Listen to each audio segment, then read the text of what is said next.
What is up, ladies and gentlemen? It's your boy Shiv, and today I wanted to take time and talk to you about the new mechanic Quest. Yes, the Quest cards. Alright, so if you've been living in a cave or been drunk and high, Journey for Unguro is going to introduce Quest cards. Here's one for you right now. The Priest Quest, Awaken the Makers. Yes, it's a legendary spell. Get over it. Now, the way Quest works is you get it always in your opening hand. You can mulligan it back, but it makes absolutely no sense to do so. It's always going to be in your opening hand. Alright? There's lots of things that you can do to kind of exploit this. There really are. Alright? But let's not get to that degree. Let's go on the principle of you are playing it turn 1.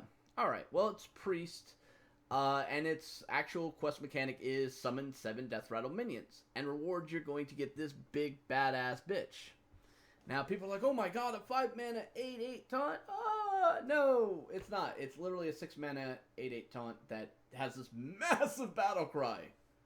That is a massive battle cry. That's like Super Reno combined with a fucking Earth Elemental. Yeah, true fact. Alright, so I started thinking about it, it's like, is this really that good? I've heard a lot of people do commentary on, it's like, well, I don't think it's going to be good because you're losing Museum Curator. I mean, that's just going to leave you like, what, Shifting Shade and...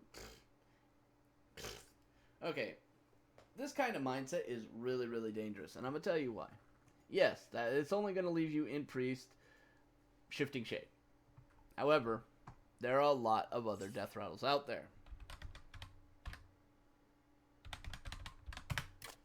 Alright, just in the 1-drops, you got Mistress of Mixtures, you got Leper Gnomes, you've got Runic Egg, lots of fun to be had there.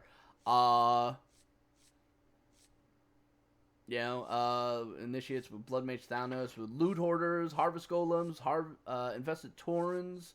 So, Huge Toad. Actually, no, Huge Toad won't be available here. You can even go with the Backstreet Leopard, guys. Not even kidding. You've got options here. You could go with the Twilight Summoner, boom. And remember, N'Zoth also works with this as well. So, I started thinking, it's like, maybe it wouldn't be so bad. So, yeah, I decided, hey, what kind of deck would benefit the most from an effect like this? So I said, oh, that's simple. That would be pretty much any kind of Kazakus-based deck. Now, normally this would have dragons in it, but remember, a lot of those dragons are getting shelved here soon. So instead, we had to go with a Death Rattle theme. Now, this is all very subjective, just off my own mindset of how I would play the game and what to expect. Translation? It probably wouldn't work to save my fucking life. But it gives you a base idea of what we're looking at. Alright, so first thing I want to talk about is the curve. You'll notice that there's only 29 cards because that 30th card is actually the quest itself.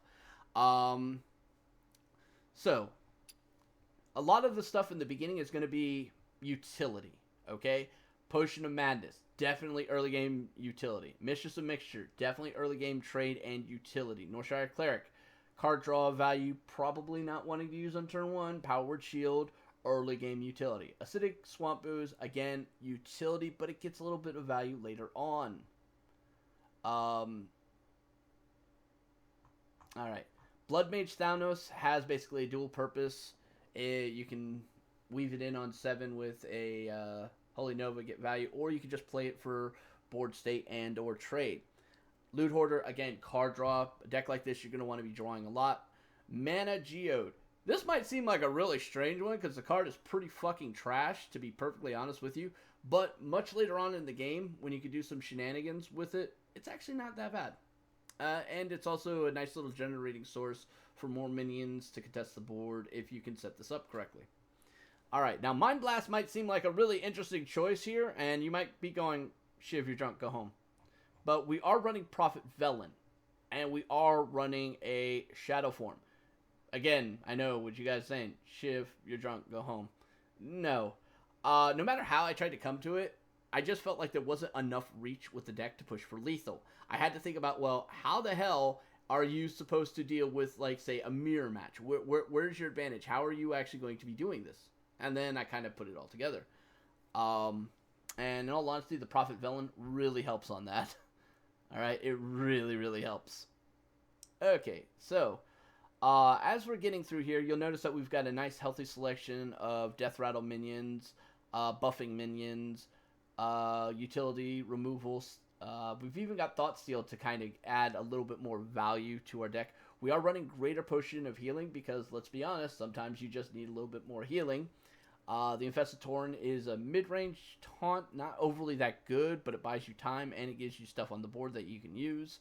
Kazakus, this is definitely where things get interesting. We're playing a lot of Death Rattle minions, so we could get them all back off of, say, a turn 5 play, or some other shenanigans. Now, the Shadow Ward Horror might seem like a really interesting choice here. Destroy all minions with 2 or less attack. Remember, guys, we are also running a pint-sized potion. Okay? So, the idea of being able to just completely wipe our opponent's board, yeah. But again, these are 2 cards in a 30-card deck. The likelihood of you being able to pull this off is a little bit extreme. Not horrible, but a little bit extreme. Basically, I put this right up there with the whole Ox Circle combo, which it's 1 mana more expensive, but a whole lot more enjoyable to watch. Alright.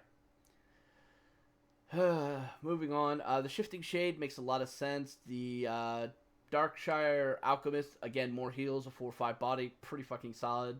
The Holy Nova, also pretty much a standard. Raza, this is definitely going to help a lot of the design.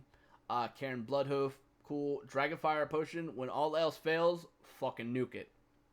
There's the other reason why I had the Pint Size and Shadow Ward Horror combo, because I like having 2 board clears available in the deck somehow. Alright, we've got an Entomb, so if there's something out there we can't really deal with that is really impactful, boom, we take it. Of course, we have the Prophet Villain, and we've got the N'Zoth the Corruptor. The idea of this deck is kind of like Outlast, Survive, and Mitigate, and then beat the shit out of them with a bunch of fucking revived minions off N'Zoth.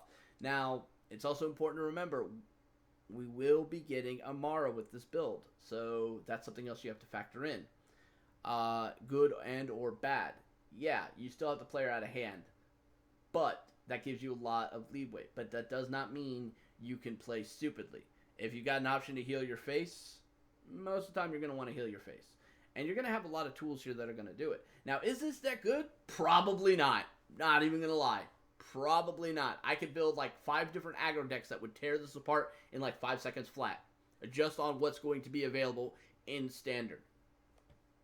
God's honest truth. Okay, well, what about if you did it in a non-Kazakus deck? That's actually very possible. However, what I ended up discovering there is it's still not that good. You have really no endgame scenario whatsoever. At least with the Kazakus and the Prophet Velen and the N'Zoth, you actually have like 3 different endgame scenarios you could push here. A non-Kazakus deck, you're pretty much just going for, I have a lot of board. So, like, your 1 win condition is off of N'Zoth. That's it. And Paladin just said, oh, that was cute. True fact. Paladin would just shrek the shit out of it. Not to mention the fact that, you know, our biggest minion here is going to be Cairn Bloodhoof. Now, I know what some of you are going to say, well, why don't you just put in the Deathwing that's a Death Rattle, or why don't you put in this? I could, but it just doesn't serve a function. It really doesn't, other than it's a big body to bring back if I can N'Zoth. And that doesn't feel overly that good, guys. True fact. So, right now, my opinion on the quest is as follows. It's a cool concept, and I think it is definitely one I want to play around with. But I'm withholding judgment because we just don't know how many cards are going to support the quests, alright? And if they're going to have requirements of play this many Death Rattle, play this many Battle Cry, play this many Taunts, play this many insert fucking triggering mechanism, boom, then the game is going to have to supply us with a good amount as well as decent quality within those prefixes in order to justify the ability of playing a quest. Because, as it's been stated, that fucking quest, being able to play it on turn 1, will put you at basically at -1 mana the entire fucking game. You're automatically throwing away tempo every single time. That could be a problem. That could definitely be a problem, guys. So, all in all, it's going to be a struggle. It's going to be a challenge. And that, I think, is the point. Alright? That's the one thing I think people have completely overlooked. It is meant to be a skill test. It's meant to be a challenge. It's meant to inspire people to try new things. And this is actually a type of mechanic that I actually think is healthy for the game. Forcing people to try new things and possibly develop new metas. They're going to play around with stuff and see what works, what doesn't work. And then they're going to incorporate that into other decks. And that is how a meta is supposed to evolve. Not, all right, what's the most, high percentage aggro deck that we can play? This? All right, everybody play this.